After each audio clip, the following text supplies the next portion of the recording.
Philippe Martinez, c'est cet appel qui a été publié dans Libération le week-end dernier pour dire stop à l'islamophobie. Vous avez signé cet appel. Est-ce que vous assumez cette signature? Bien sûr, bien sûr. Il y a, on est dans ce qu'on vient d'évoquer, c'est-à-dire ce climat malsain qui consiste à montrer du doigt des hommes et des femmes qui n'ont pas la même couleur de peau, qui ont une autre religion, qui ont un nom ou un prénom pas tout à fait français. On joue les oppositions pour masquer les responsabilités des problèmes de la majorité des citoyens. On joue les oppositions, et donc oui, mais nous assumons... Mais dans cet appel, il n'y a aucun mot qui vous gêne, aucune phrase qui vous gêne, vous assumez toutes les phrases. Par exemple, quand dans l'appel, il y a écrit « Les actes qui visent les musulmans s'intensifient, qu'il s'agisse de discrimination ou de lois liberticides ». C'est quoi les lois liberticides? C'est aussi ce qu'on vient d'évoquer. Il y a ce qui s'est passé à Bayonne, par exemple. Il y a, sur les lois liberticides, sur ce mot « loi liberticide », ça vous gêne pas? Est-ce qu'il y a des lois liberticides aujourd'hui qui concernent les musulmans en France? Mais il y a, par exemple, tout le débat autour du foulard. Est-ce qu'on essaye là aussi de stigmatiser? Il y a bien des projets de loi, ou en tout cas des projets de loi qui vont consister à dire qu'on n'a pas le droit de porter un foulard ou autour de la tête dans l'espace public. Donc pour vous, la loi sur le voile, c'est une loi liberticide? Bien sûr. La loi de 2004 est une loi liberticide.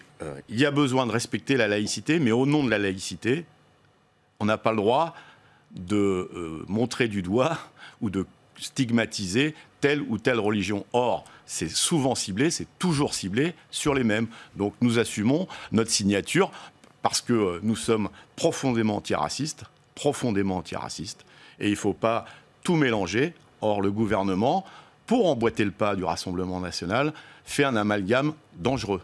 Qu'est-ce que vous défendez à travers cette manifestation? La liberté de conscience?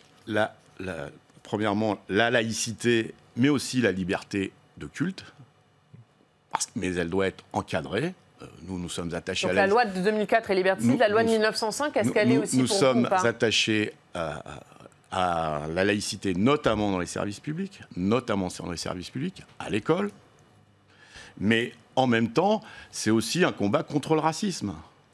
Parce que on voit bien que la façon de traiter l'attaque contre une mosquée est différente que ce qui peut se passer dans d'autres endroits. Donc il y a besoin... tous les actes racistes sont condamnables, tous. Mais quand vous dites c'est différent, c'est-à-dire qu'un acte anti-musulman n'est pas traité de la même manière qu'un acte antisémite, par exemple? Tous les actes... Ou anti-chrétiens, d'ailleurs? Tous les actes racistes doivent être traités de la même façon. Et pour vous, ce n'est pas le cas aujourd'hui? Je trouve que ce n'est pas le cas aujourd'hui. Dans cette tribune, juste, vous ne m'avez pas répondu sur la loi de 1905. Est-ce que la loi de 1905, pour vous, c'est une loi liberticide? Il y a besoin qu'on rediscute de la laïcité, certainement, redéfinir. Nous réfléchissons sur la question avec des associations, mais il y a besoin d'y réfléchir, parce qu'il y a des choses qui ont évolué. Sur la loi de 1905, je pense qu'il y a des choses à redéfinir. Mais en tout cas, les règles, elles sont précises sur la laïcité. Dans cette tribune, évidemment, c'est une tribune qui s'appelle Stop à l'islamophobie. Donc vous dites, si on vous entend bien, qu'il y a de l'islamophobie en France. Pour vous, c'est quoi votre définition de l'islamophobie?